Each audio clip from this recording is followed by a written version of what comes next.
Is da da da da. Bum bum bum bum bum bum. Ba da da da. Okay. It was spooky. What happened? Waking up in a cheap hotel in the city was by no means pleasant. Remembered even during the long cabin trips we had during grade school, I wanted to get home quickly, counting out the days left on my fingers. Waking up this morning, I was somehow reminded of that. Was it a need to be with my wife when she gave birth? A particular type of homesickness? As a productive member of society, as a public servant bound to his duties, it was pathetic indeed. Those negative emotions faded as I drowned my breakfast, which was surprisingly not half bad.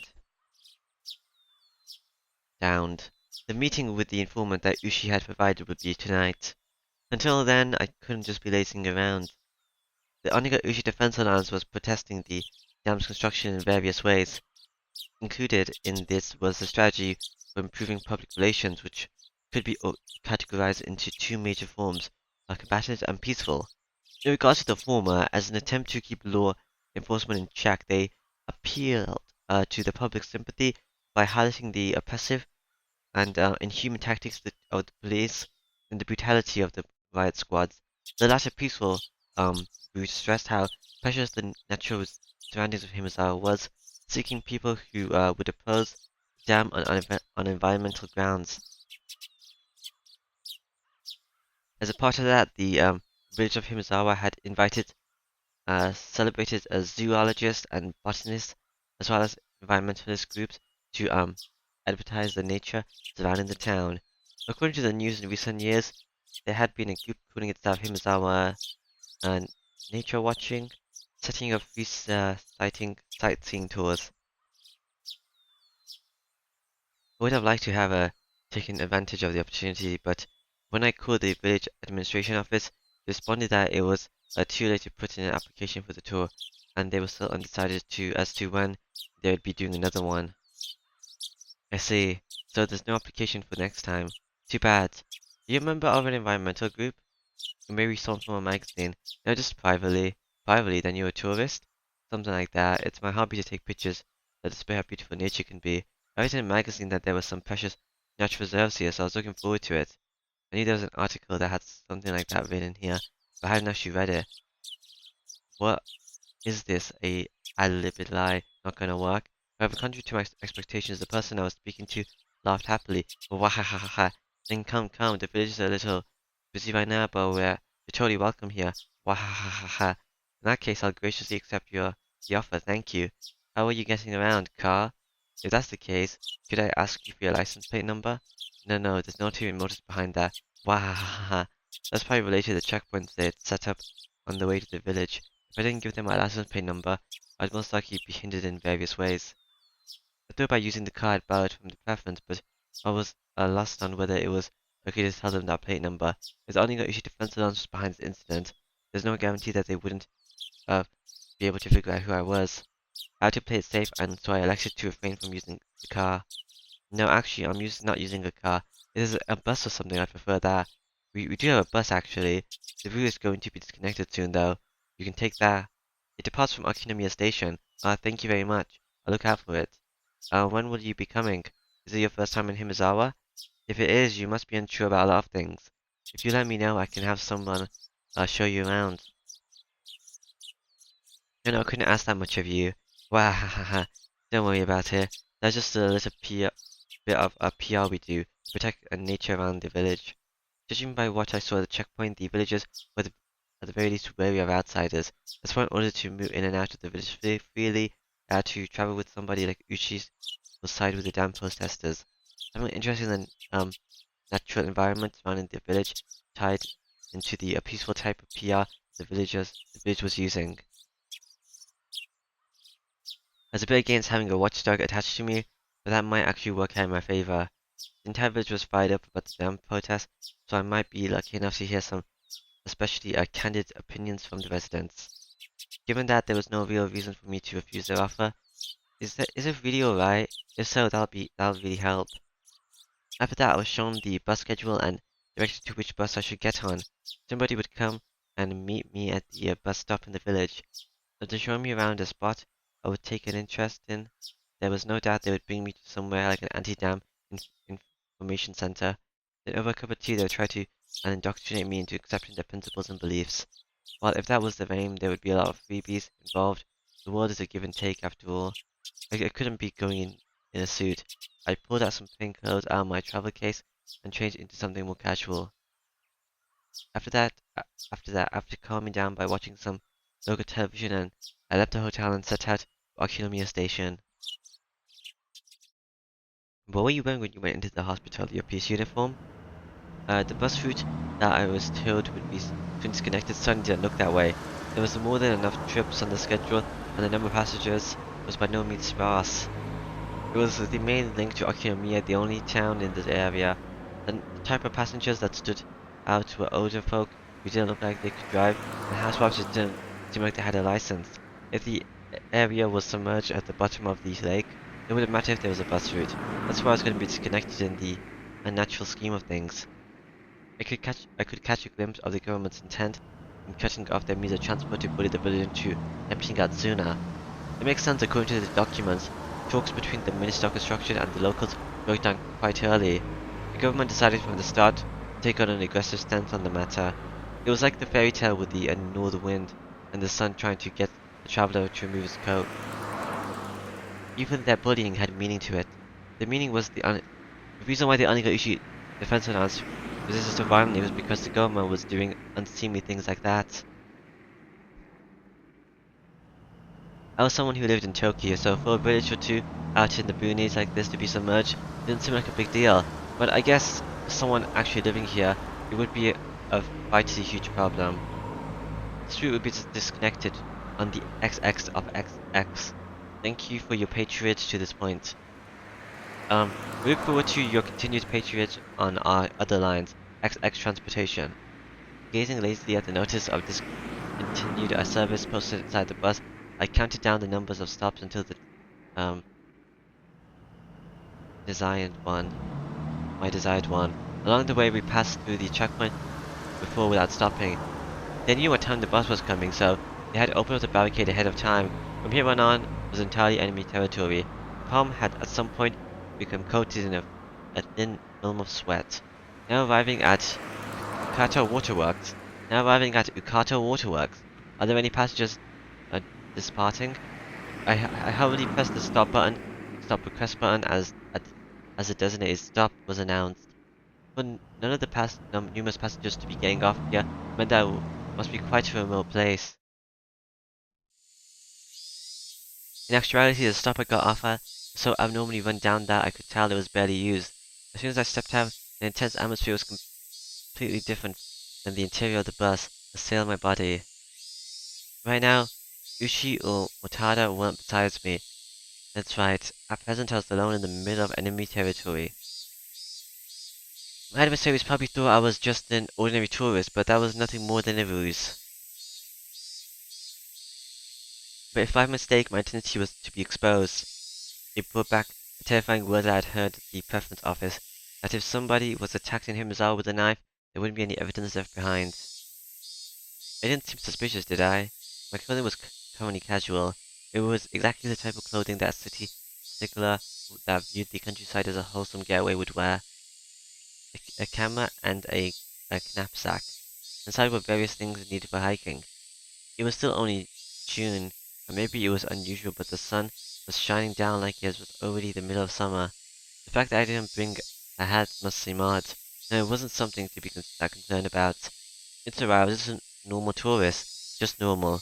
Was there anything suspicious about me?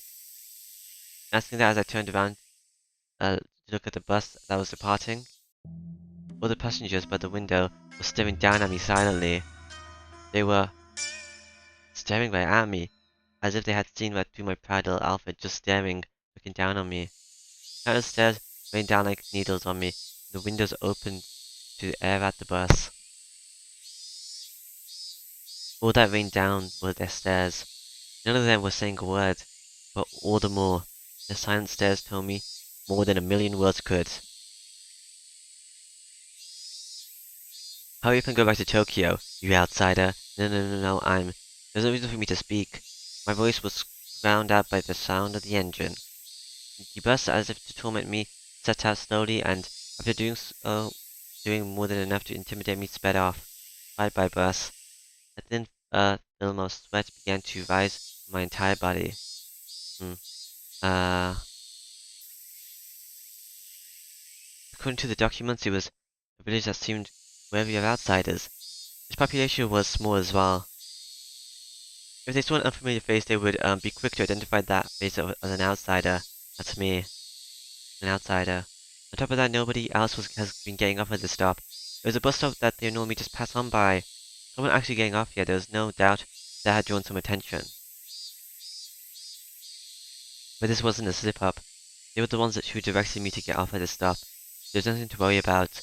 I knew that I was just being nervous as this was my first undercover assignment. My most seasoned colleagues referred to us as the new generation that didn't know how to lose their cool. But that wasn't true at all. Phew. In order to calm my breathing down, I exhaled the unpleasant air residing in the pit of my stomach. I couldn't help but pray that my apparitions would disappear like the wind clouds of exhaust expelled from the bus. There was a small shed there to serve as shelter if it rained, and it was there I decided to wait. Inside the shed, one wall was plastered with posters advertising the dam oppression efforts. It was like the helpless scream of the village recording on the wall. Inside that shelter, I felt an unexpected pleasure. It wasn't like I had any real relation to the dam project, but it still made me feel hesitant about being inside there. That was just how filled with the force of denial that space was. Inside that uneasy space was a girl. Inside that shed covered in wood, in words written in bold brushstrokes, berating the police regarding the dam. In calling for action, there was a girl sitting there with a drowsy gaze as if half asleep. The two images clashed as so much that I could only stand there dumbfounded for a moment, trapped in such a surreal environment. If I stepped inside, who knew what kind of oafish noises I would accidentally make. I couldn't be disturbing this girl's slumber like that. Having thought this, I gave up on entering the shed. It was just a sleeping kid, so why was I so worked up about? Finally, I realized this girl to us as a married couple was the very image of our ideal child. Even after numerous examinations at the hospital, we didn't know for sure what our child's gender was. Whether we could tell if they were a boy or girl was in the end dependent on whether or not we could get an image of their genitalia. There was of course no guarantee that it was a girl, but with things the way they were, the possibility was high. Even so, Yuki had been saying that the chances that it was a boy or girl were even. But in my heart, I had already decided that our coming child was a girl. Since the day I decided that until now, it was so fun to imagine how a child would grow up that I couldn't help myself. Amongst those numerous imagined forms, the one that I thought to be the most ideal had materialized right in front of me. Of course, a little of it was due to the circumstances. In my ideal image, her head would have been on the short side. The girl in front of me, though, had long hair. It was almost as if someone had taken my ideal and made small adjustments. It certainly wasn't something unpleasant. Even so, I felt like I was sullying her just by looking at her like that. She had an immaculate, no, a divine air about her. Hmm? A girl with an angelic smile, with a yawn wide enough you could see her mothers woke up all of a sudden. Is this Rika? I didn't mean to peep, but locking eyes with a girl who had just woken up like this somehow made me feel like I was playing a prank on her. I wasn't doing anything shady, but I became flustered. The girl spoke, cried out, "Meep, meep," like that character on the show with the puppet, with the orange hair. I thought it was just one of those greeting kids do. In order to prove I wasn't suspicious, but I responded in kind. Meep, meep, meep, meep. The girl stared at me dubiously with a doll-like expression, cute but cold and hard to read. Well, I wouldn't be surprised. There was, after all, an unfamiliar man right in front of her when she woke up, who responded with a meep when she said the same thing. Suspicious. She definitely thought I was suspicious. Meep. Meep? We were both at a loss for words. The only one at a loss was me. The girl in front of me, as if inquiring about my motives, stared at me intently. In this silence, I felt like I was the one who had to say something first. Damn it, this girl was way better interrogating someone than Ushi. I'm not anyone suspicious, I'm... Nipa! Nipa? Nipa? What I could only have described as cold expression. As a cold expression suddenly blossomed into a smile, one that soon infected me. You might be familiar with the term angelic smile. To me, it was like that phrase was created just to describe the smile she gave me. The girl smiling while saying Nipa was probably wanted me to return the favor in kind. That's right, this was a kid's form of communication. Having the other person emulate what you just did was a rudimentary form of mutual understanding. Nipa, Nipa. It was a beautiful afternoon in the early summer. What was I doing? Nipa, Nipa. Well, whatever. This was interesting in its own way. If making someone happy with just a smile was the work of angels, then this girl was definitely one of them. I couldn't help but pray that my own child, who was soon to be born, would grow up to be like this girl. That strangely gentle moment was finally brought to an end by the arrival of a car.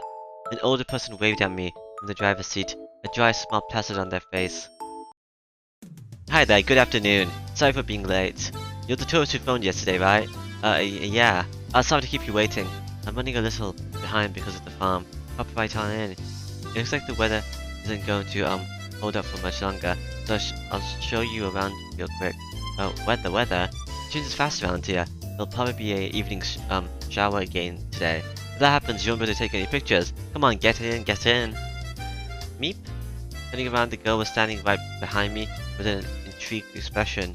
Her body language somehow reminded me of a big cat that followed you around after you played with it, a little so charming. Well, if it isn't Rika-chama, praise be. Nipa!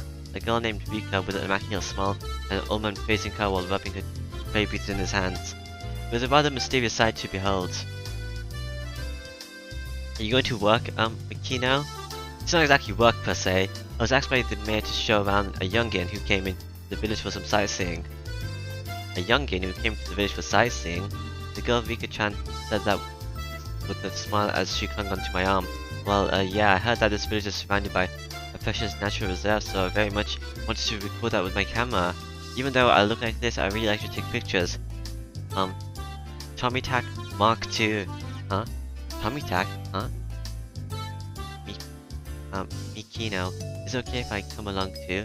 I couldn't. You could come along, Rika-chama, but there's nothing interesting to see. You should go near the shrine or something. Why Mark II? Does no one else take pictures around here? Or does Tommy Tack also come here to do something? Because I remember Emil saying she was suspicious of Tommy Tack's motives and saying that he's doing something else here. Maybe that's it. I distinctly displeased expression creeped across Rika-chama's face. Being able to show one's emotions honestly on their face is a privilege young children had. If it's not too much of a problem, could you bring this child along with us? When I said that those helpful words, another smile spread across Rika's face. With another Nipa, she clung to me again. Not bad at all. I want this girl to call me Papa. No. Father. Dad? Daddy? What am I doing? Ever since I met this girl, I was completely off my game. Just calm down. Nothing I can do, I guess. Rika-chama never listens, even if you say no. Come on, hop on in. Come on now, Rika-chama too.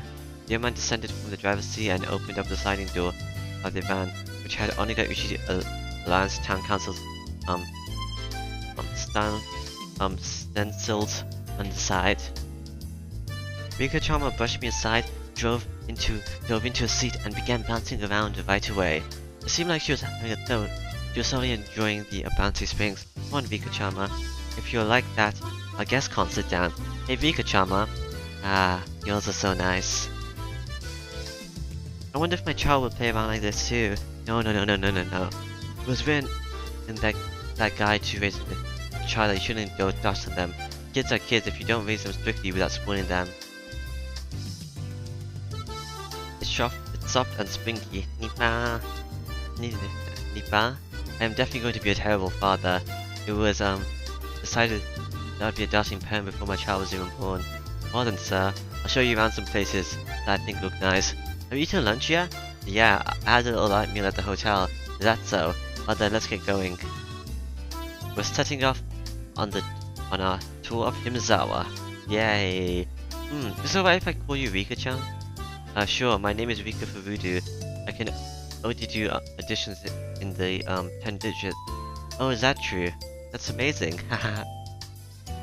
I don't count my fingers, I can do it all in my head. The mission's listed on that was way too cute. At some point, the nervousness I had about being alone in enemy territory had evaporated like it was never there at all. I had to be at least a little and thankful that I met this girl. Well then, let's get going. It's time for Himazawa nature watching. The old man stepped on the gas with a great deal of gusto. It's a hut. It's houses.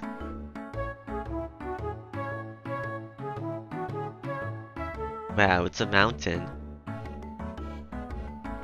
Like this is two maybe, I don't know. Kinda goes up and down. Is that separate mountains or is that the same?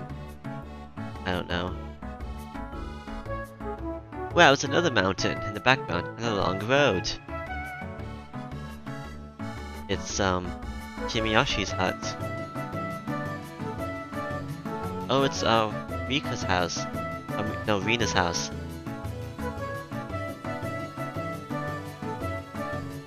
It's a lot of mountains. Hello?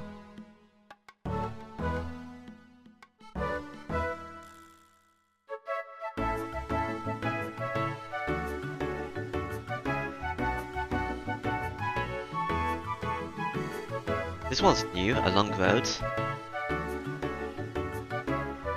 Same with this one. This big water reserve. But there's not a dam here. The old man too was apparently named Makino. See the same as Makino that was listed as the auditor of the Onigashima Defense Alliance? Showed me around places that were more breathtaking, even though I wasn't really precisely, I couldn't help but be impressed. First of all, this was different from the simple scenery of a city. The scenery of a charming village like this, no matter how mundane it seemed to the villagers, had a tranquil appeal to it. At first I was only relishing in the shudder as a part of my tourist act, but midway through I found myself taking pictures out of pure interest. Tourist traps had their own unique allure to them, but there's nothing like that here. I was especially captivated by that sensible nature of the place. If there wasn't that whole uproar of the dam, I would want to bring Yuki with me here some other time. I wanted her to breathe in this fresh air, as well as show her this rejuvenating verdant scenery. Something like that is that interesting? You're a strange person, Mikasa. No, there's cylinder mailboxes are rare nowadays. They have a nostalgic air about them. You wouldn't happen to think they're elegant, would you? Is Himazawa fun? Yeah, it's fun. Once she's discharged from the hospital, I'd like to bring my wife here at least once, with a child that would be born by that time. While she's in the hospital waiting to give birth, she's due any day now. It'd be nice if they're a cute girl like you. So it seems like the congratulations are soon to be in order. So that's not good. To leave your wife behind and play around in a place like this. I was momentarily at loss for words. Exactly how Kana said, there was no good reason for a man who was waiting for his wife to give birth to be playing around idly in a place like this. Did I slip up? Well. We'd always planned a trip to Himazawa for a long time. My wife's family is with her, so it's alright. If you had planned so far in advance, then how come you didn't make the sign of the deadline for the nature watch? If you did, you could have toured around at a nice spot instead of being cramped up in here. It didn't seem as Akina was actually digging for anything. With this conversation continuing any longer, it would put unsuspected holes in my cover. Out of the conversation, while pretending to take another picture.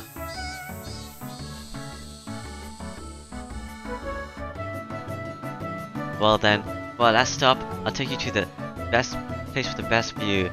It was slightly before evening. The sun was still burning brightly, but a cool breeze had begun to mix itself into the air. It seemed my exploration of Himazawa with Rika-chan was just about done. The place with the best view? Well, Rika-chan, where else could it be? But the view from around the shrine, even that Rika-chan was smart even more. Well then, I'll introduce you to my home, Akasaka. Huh? Rika-chan's home, you mean, huh? The shrine. Furudu Shrine. It's an observation platform. You can see some real pretty scenery. Furudu Shrine. The girl who calls Furudu Shrine at home, Rika. If I remember correctly, her full name was Rika Furudu. Furudu was that's right, one of the three families. Even if the Shinozaki family is said to hold all of the actual power, it was still one of the old houses that had some authority. No more important than that right now was the Furudu Shrine. If I remember correctly, Ushi had told me, within the grounds of the Furudu Shrine there were the offices of the Higurashi Defense Alliance. Since they landed around the Furudu Shrine private property, the police couldn't set foot there heedlessly. Furudu Shrine where even Ushi couldn't simply set foot into. The main base of operation for the Higurashi Defense Alliance had been given the unexpected opportunity to enter there. You could have asked for more. I'm looking forward to it. Please, if you would. Well then, let's get there quick. The weather seems to be getting a little iffy. The sky had suddenly become overcast. It wouldn't be odd if it started raining soon. The cicadas, as if trying to finish their daily aliments of chirps before the evening, cried out even more fervently. Higurashi, when they cry.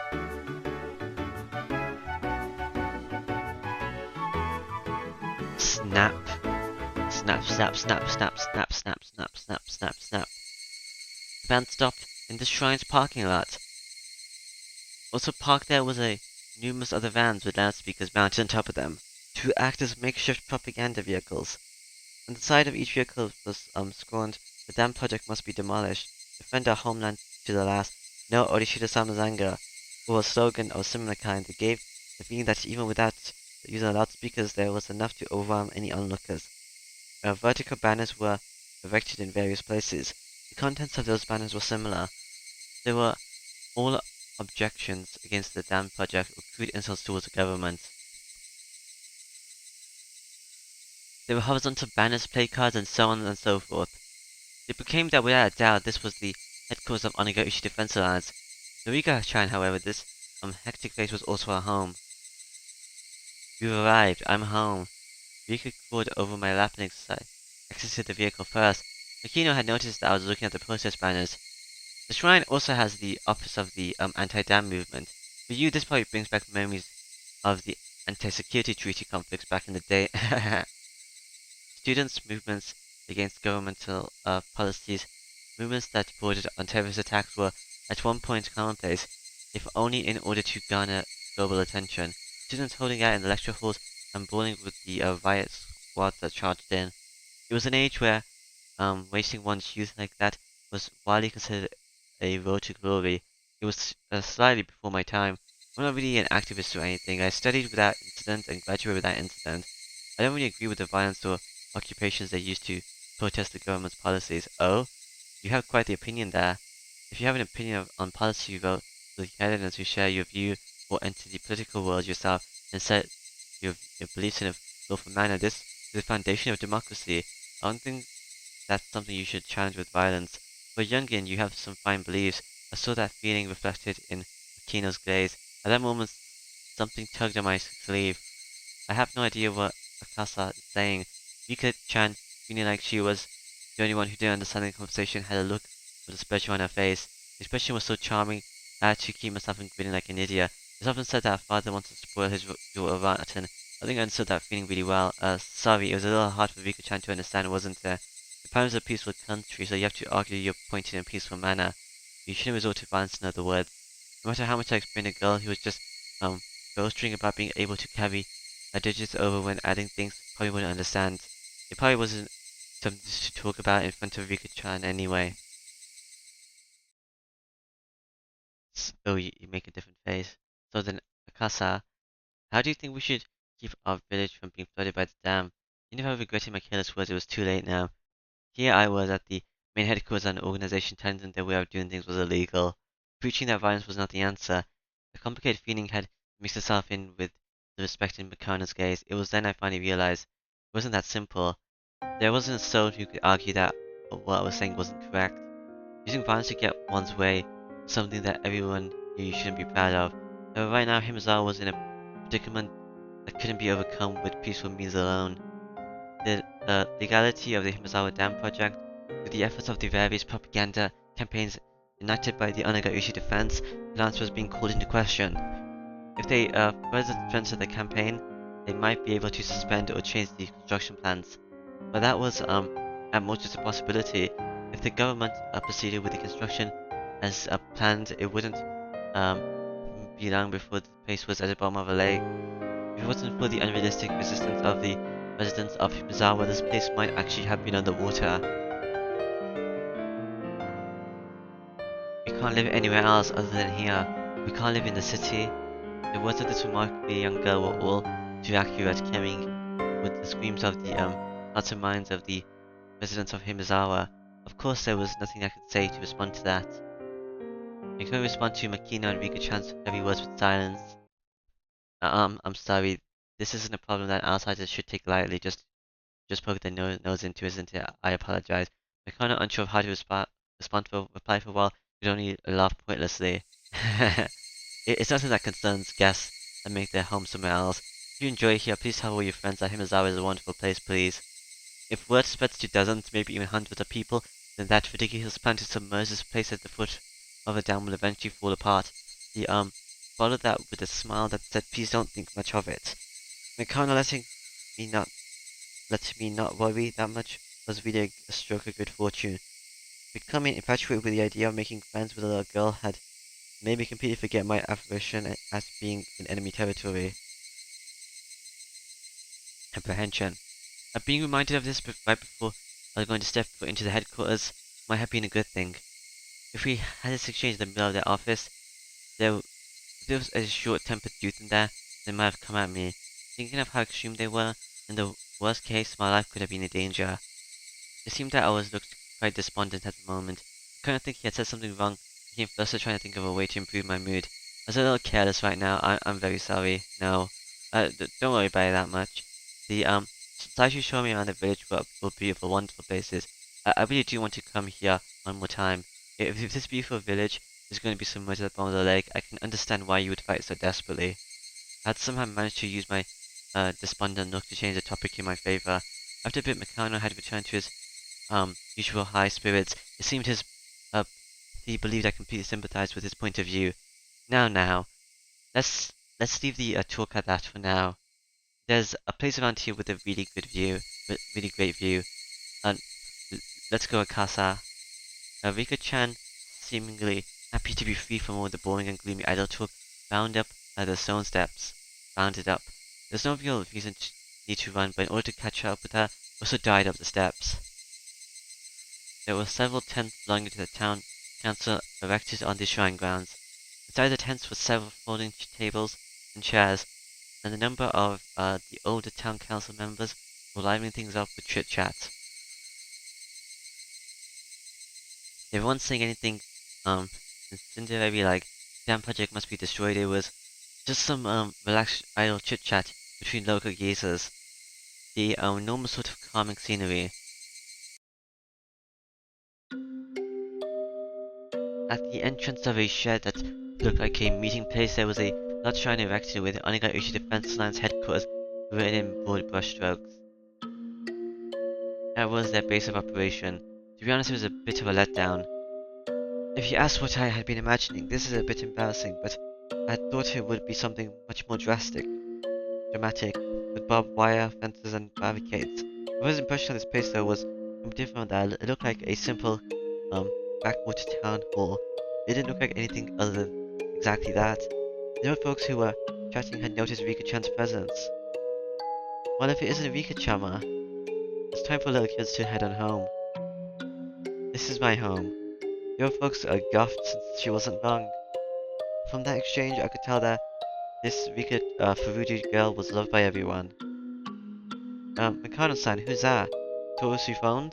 That's right. This is the mayor of Himazawa, Mayor Kimiyoshi. He smiled brightly, but there was no mistaking he would be scary if he got angry.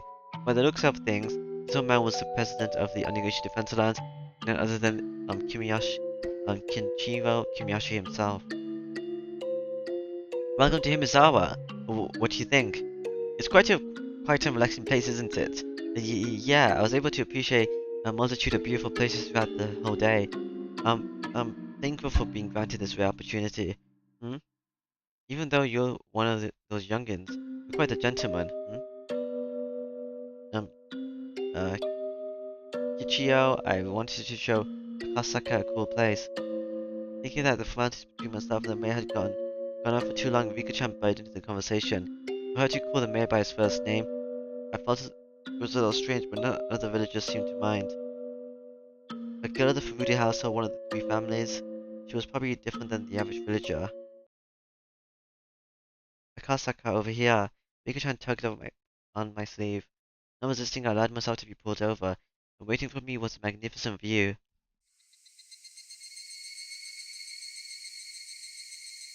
This is amazing. It was an observation deck that looked down on the village. They, knowing that this was the best view in the entire village, kept quiet as I stood there, awestruck. I was holding a camera, but I completely forgot to even glance through the viewfinder. That this view, no matter what kind of film it was printed on, it wouldn't be able to show everything. If there was a way to explain it, it would only be, well, what I would be able to put into words. It was just such a breathtakingly spectacular view that I struggled to find comparison. You know, honestly, I don't really get this kind of thing.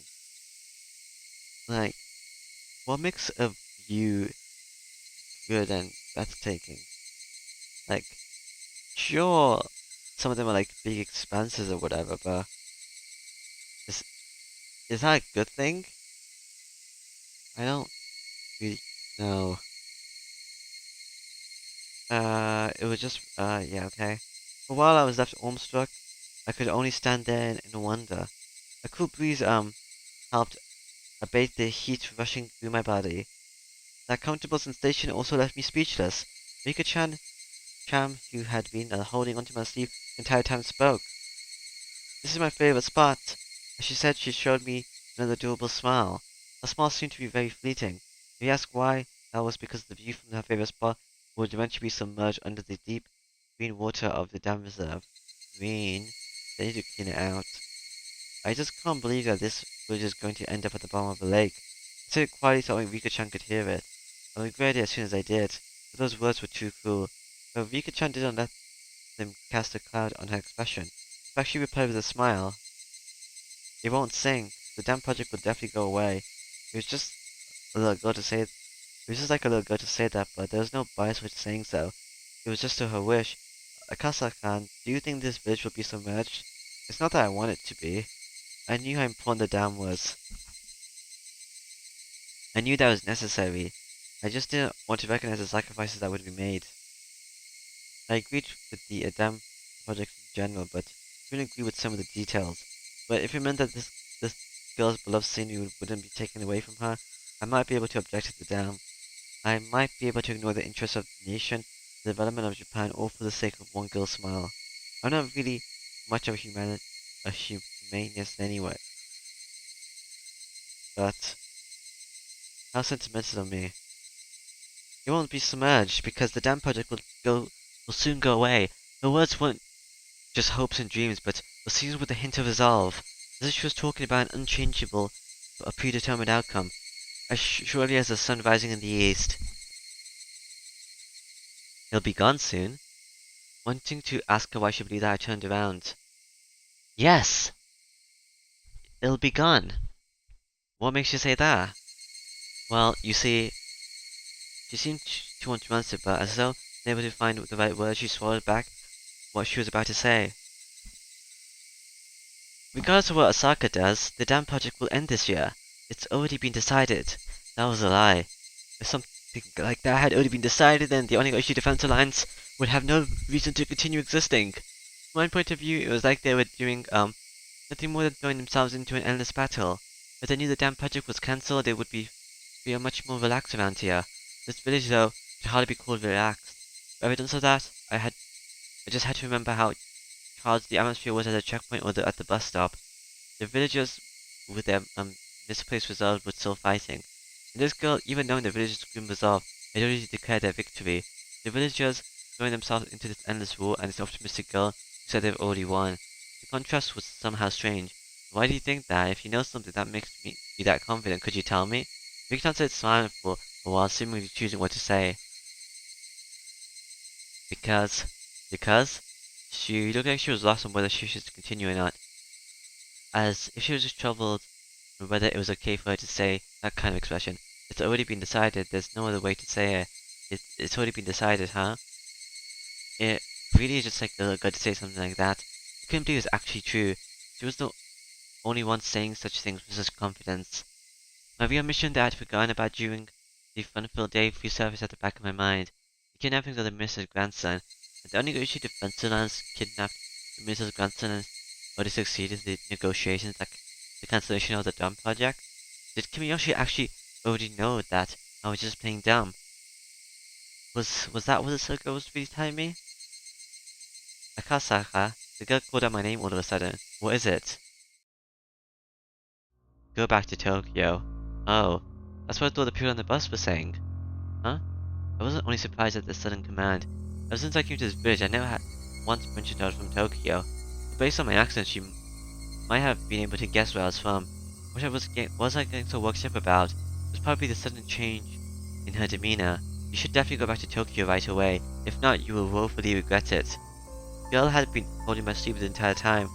She'd been tugging at my sleeve since hurriedly dragged me over to show me this wonderful view.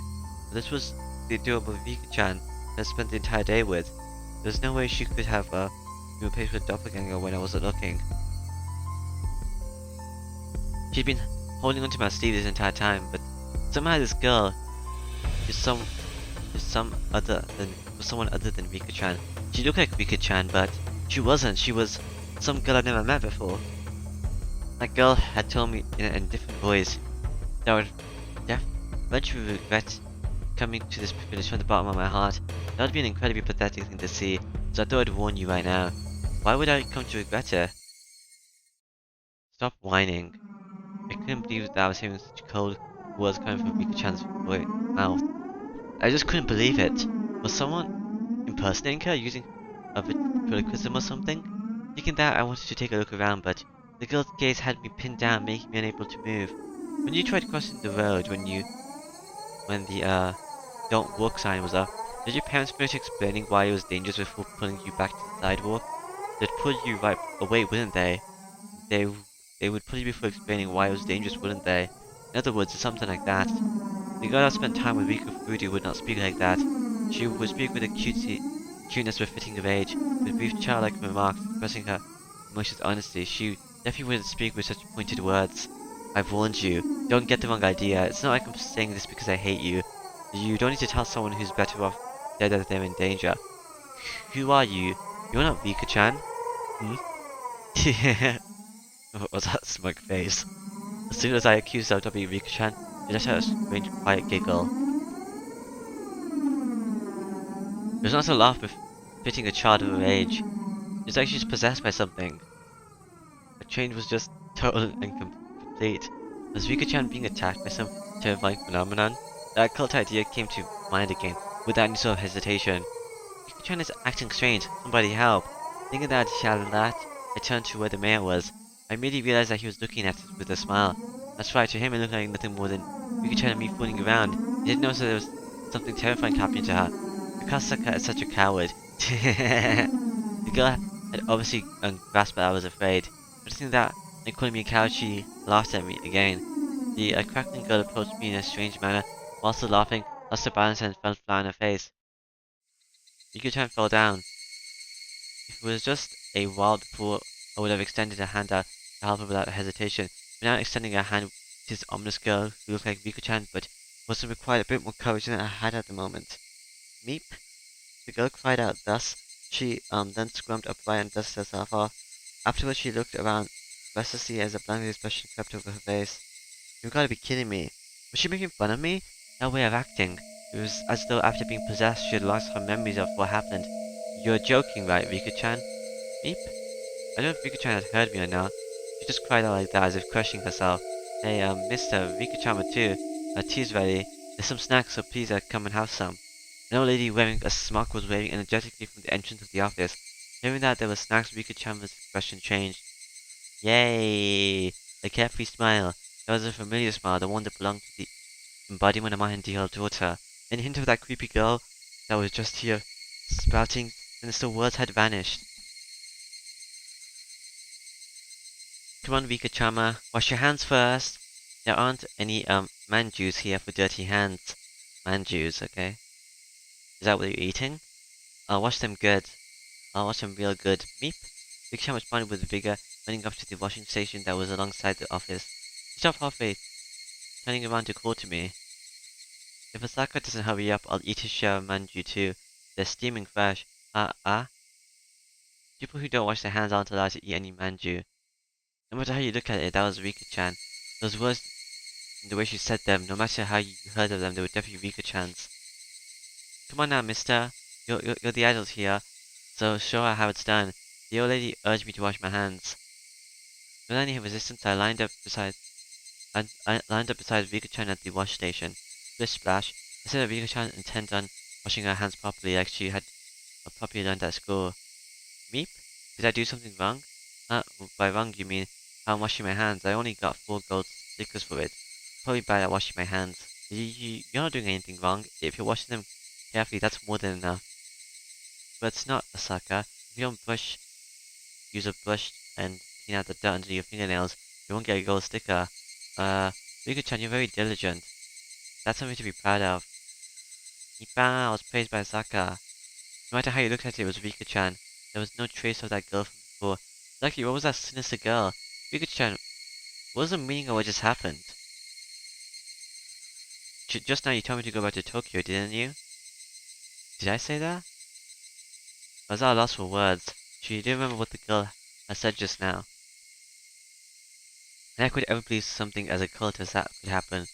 And I could ever believe that Rika-chan could be possessed by that strange girl. Rika-chan, you definitely said that. Meep? Especially told me that. Despite me saying so, she has no idea. She wasn't playing dumb, she actually didn't know. Exactly what was that just now? Just as Rika-chan had a confused expression creep across my face, the two of us was looking like we had no idea what was going on. It must have certainly been a humorous sight to behold. While partaking of tea and snacks, I was shown a propaganda film shot by the defense lines that highlighted their resistance efforts.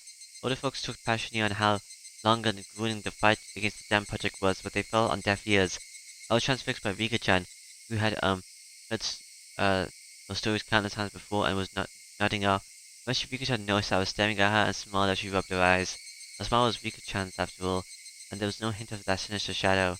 After that, my unreasonable fear of Rika-chan had lessened with the passage of time. If I could only, by no means forget what happened. Eventually it grew dark. The mayor said that they had prepared a dinner, but I said I would come again tomorrow and took my leave. I had to return to the hotel and file my regular report with the section chief.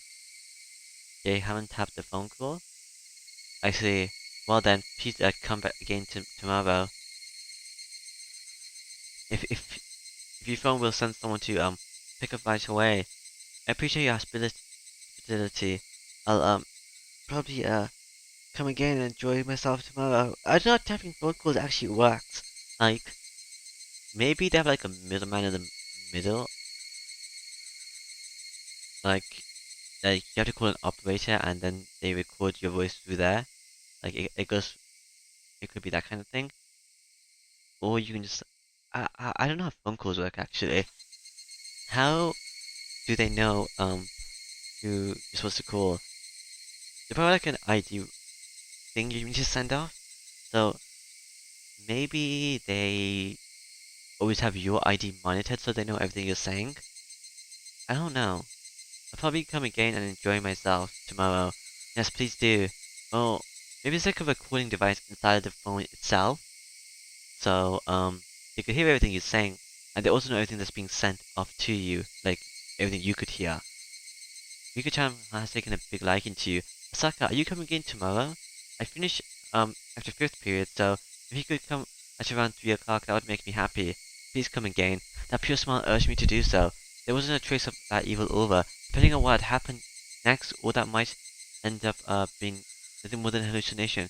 Thinking about it logically, if the daughter of the Furudu household, one of the 3 families had taken a liking to me, this was a strong foothold of my investigation from here on out. It was like a free ticket for a reason to visit Timizawa. If only I could treat that little incident as a figment of my imagination, and having this girl, who was the embodiment of my ideal daughter, grow so attached to me wasn't a bad idea either. I successfully drove into the city of Onigashima Defense Alliance and had the mayor, as well as other important members of the alliance, welcome me with open arms. This was a great turn of events, however I still felt uneasy. Getting back to the hotel, I forced down an almost a painfully cold beer till I could clear my mind. The shock was from that incomprehensibly strange incident continued to torment me. Higurashi when they cry? Maybe? Maybe. Yes, Higurashi when they cry. I guess I'm gonna get another kidnapping tip. Probably.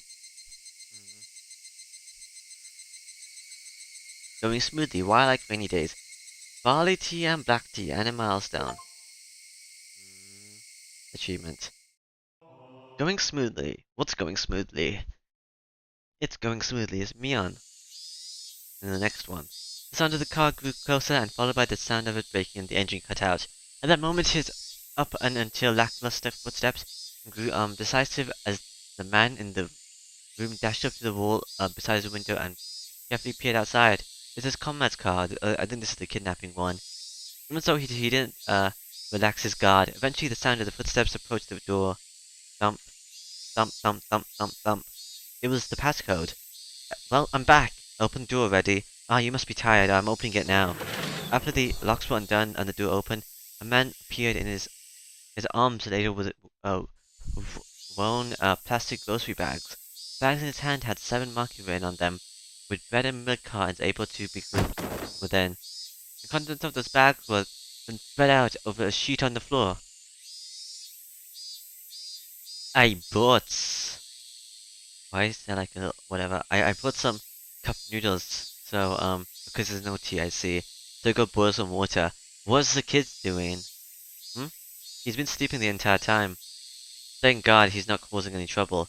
He did struggle a bit when he was about to shit himself. Don't let him his pants.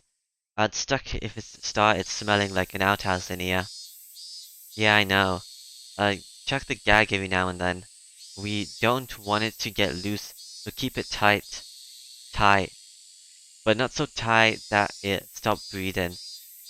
I said I know. Huh? Didn't I ask you to pick up another kind of gas for the portable stove? We're out. You never asked, ya idiot. You idiot. Yeah, seriously? Come on, work, damn it. He rattled the portable stove as he struggled to get to the light. Seeing that the man who went to buy supplies let out a deep sigh, and with a backward glance at that sight, began to walk towards the room of the corner. The kidnapped boy was fallen down on the sheet that was spread out on the floor. Boy, you're doing okay? Of course the man didn't assume the kid was able to hear the question. That was because the boy's ears were plugged with his eyes and ears thoroughly covered by packing tape, as his mouth was gagged with a thin, twisted-up towel. Because of that, the boy was unable to close his mouth properly, his cheeks as sticky with his own saliva. Of course, that wasn't the only reason. Both his arms were tied tightly behind his back with a leather belt. You seem to be doing okay. At least you're not gonna die. If your grandpa wanted to play tough, would ya? Might have lobbed your knee off. It'd be great if you'd have to. If the Mayflower says we do, though, tough luck. I can't even imagine what kind of cruel things they'd have us do. The family says, not one scratch on him, though, so it seems to be going well for the time being. The minister is discreetly withdrawing the dam project. The Himazawa Dam is indefinitely postponed. I wonder when we're letting the boy go. I just want to get it done with already. The main family seems to be going the timing, gauging the timing. I don't know when it will be, but probably soon. Isn't that great, kid? You'll be let go real soon. The men didn't know if their voices were heard by the boy. For him, there was nothing he could do but begin to sleep to escape his harsh reality. More importantly, what are you gonna do about the gas? We, eat a cup noodles raw. If we're out of gas, say something, jeez. Hmm? You're the third one? I thought you were the second one. Whatever. Why I like rainy days? Because it's better than sunny days, the sun's too bright. The weather forecast had predicted that it wouldn't rain at all this entire week. It's not that I hate sunny days or anything, but every day is the same and unchanging. Sunny weather, however, anyone would long for a rainy cloud or two. It was simply clear skies for a week, a month, a year, anyone would long for a rain cloud or two. The weather specialist said that they had carefully scrutinized a large quantity of past data, so wouldn't be likely for the forecast to be wrong.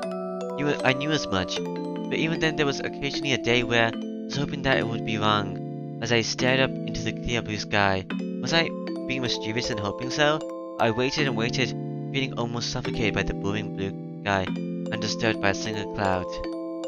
If you could die for that suffocating feeling, then the population of Earth probably wouldn't have increased at this point. In other words, the only person who was being suffocated by this was me. And so, I welcomed the summer evening when not even the weather forecast could predict a sudden shower. Also like fog when it's foggy as well, 'cause it's barely foggy. But when it is, it's pretty unique. If I were to explain it like this, would you understand a bit more of how I feel? I said that tonight's dinner was going to be curry to fries, but when you called down to the dinner table, I was waiting for you inside was an eggplant and a bell pepper stir fry. This is just on your mother's whim, by the way. I would be delighted by such whimsy. Ah, I was lied to. I don't really like eggplants or bell peppers, but still, I'd be delighted. The fact that the pre-established routine of curry rice being broken down would be amusing. The tonight was repeated 100 times and 100 times you had to eat curry rice.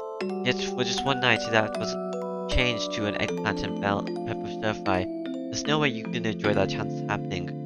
I hate pre-established routines. I really hate when things are all decided beforehand. I have no love for boredom. I always get up, I always get my hopes up that something today will be different than from yesterday, no matter how trivial. It's been decided that this entire week starting today is going to be clear skies. The weather forecast decided upon it, so the god of weather must be feeling obliged to do so. But who's to say that a rain cloud might not just show up one day on a whim? It's something that nobody can say for sure, but because that thought remains in this world, a creature such as myself can continue living without being suffocated. Tomorrow will probably be a hot and clear day. However, I'm the only one that knows that predetermined fate, even with but a slim 1% chance something changes. Hoping for that 1%, I hung up upside down weather charms on my sunless Eva straws. In the end, I spent my days waiting for those unexpected things in life to happen.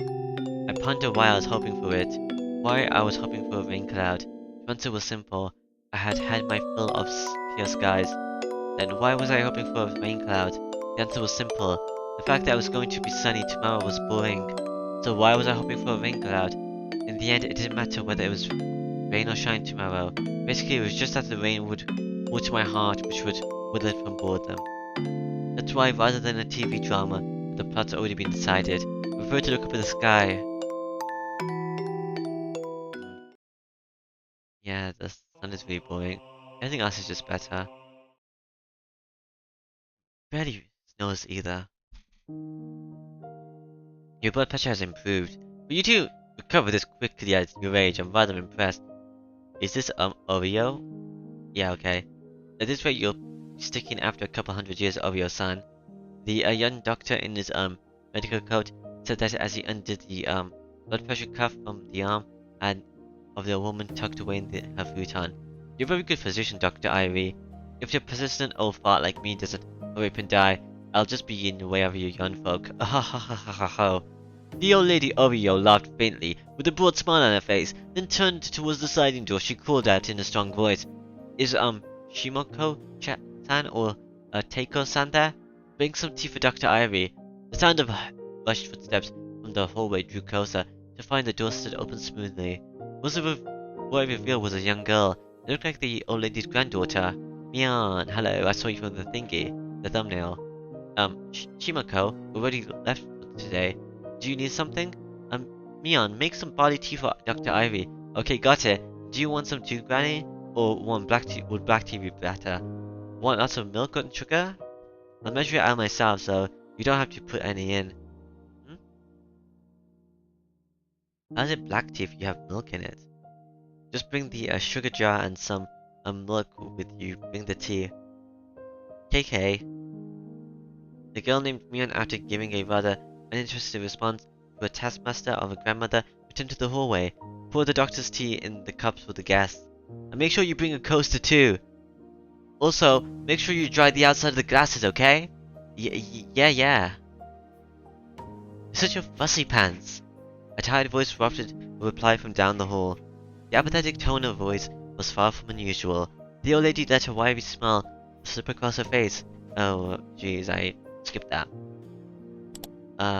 Slip across her face as she chid the girl. Jeez, that girl just won't learn. Nothing I ever scold her about sticks. Now, Oro-san, you don't have to say that. Mio-chan is doing her best in her own way, even though she's so young. Her mother was the same. She couldn't teach her anything. The apple doesn't fall far from the tree. So her mother must be exactly the same, no? The old lady burst out laughing. Her expression showed she hadn't taken the comment the wrong way. Dr. Ari, I'm sorry, but could you open the doors for me? It seems that there's a nice cool breeze outside. The cool chirping of the Higurashi at some point started leaking through the gaps in the doorway. Ivy stood up and opened the door a bit. A refreshing breeze pushed out the stale air that had built up in the room.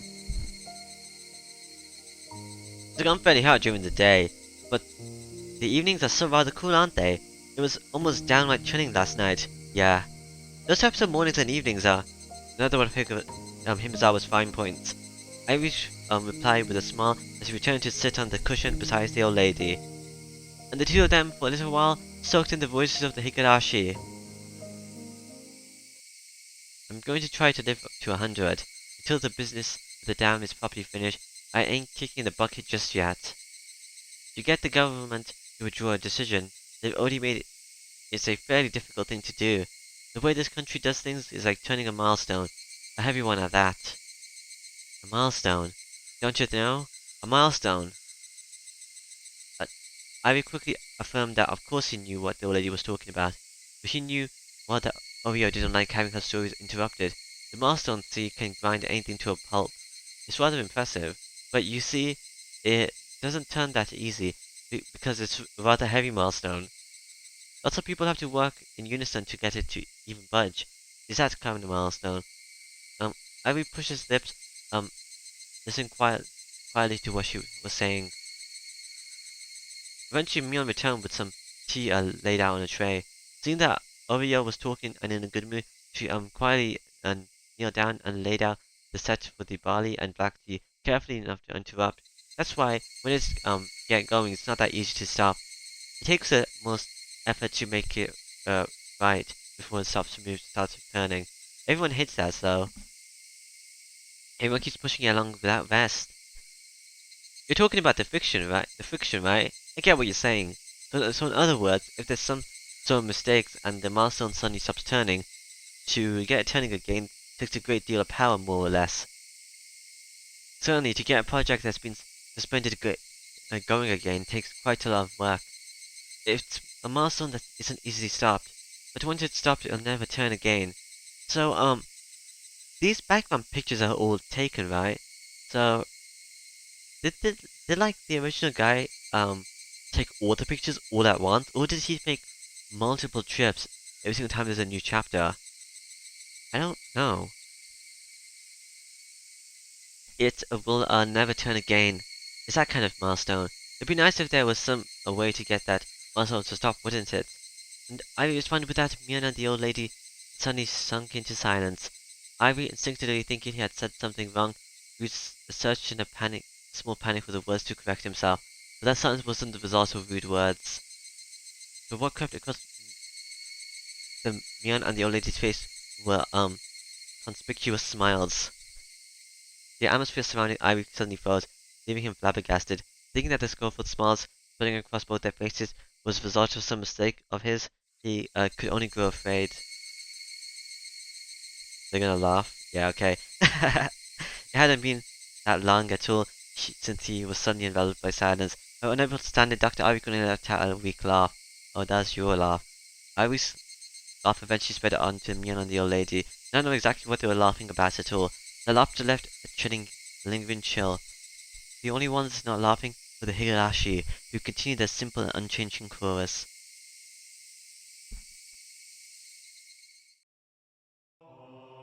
Alright. Yeah, so I guess that was it for chapter 2. So, bye bye!